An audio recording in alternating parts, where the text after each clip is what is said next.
I chose to study Kripalu Yoga because the teachers that I had been studying with actually were Kripalu trained teachers.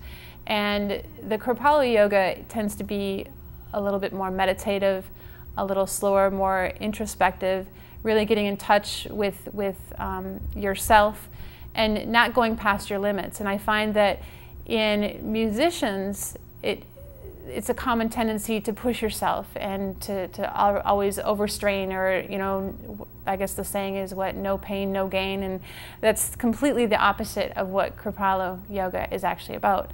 So I decided that this was definitely the style for me, and it was also a style that wasn't guru-based, which many styles of yoga are, and I like that approach. I like that it was more about learning. And it's really more of a science than yoga actually is a science. In the Yoga for Musician classes that I teach, the students, I've gotten so many comments and remarks that how much it's helped them in their lives, and I will ask them, like, well, what do you mean by that, and how has that affected your life? And they're like, I'm much more focused when I need to perform. I'm much more centered. I feel like I'm grounded. I feel like I'm, really present. It also helps a lot with their breath work. A lot of times musicians, no matter if you're a piano player, you're a wind player, you're a drummer, everybody needs to study the breath. You have to think about phrasing, how, as you play your instrument, no matter what instrument that may be, and it helps with that. So the objective of the Yoga for Musician classes are really to teach the student to be more in tune with themselves, and in order to go to be in tune with themselves, I teach them various exercises to help that connection. A lot of times I find that musicians have a mind-body disconnect, whereas we're really trying to bring their attention to their body, and so that they understand, like, if I'm using my arm in a certain way and it's hurting, then how can I actually make it so it doesn't hurt? Can I change something a little way? And it's really bringing your attention to the physical body. And once the physical body, you're in tune with that, then that can help on the mental, emotional body, spiritual body, etc. So these are skills that musicians can use in their performance, yet it can be also used in other areas of their lives, other than just the music. So in today's lesson that we learned, we focused a lot on the breath work. We focused on the upper body, and we focused on the legs with balancing postures and concentration.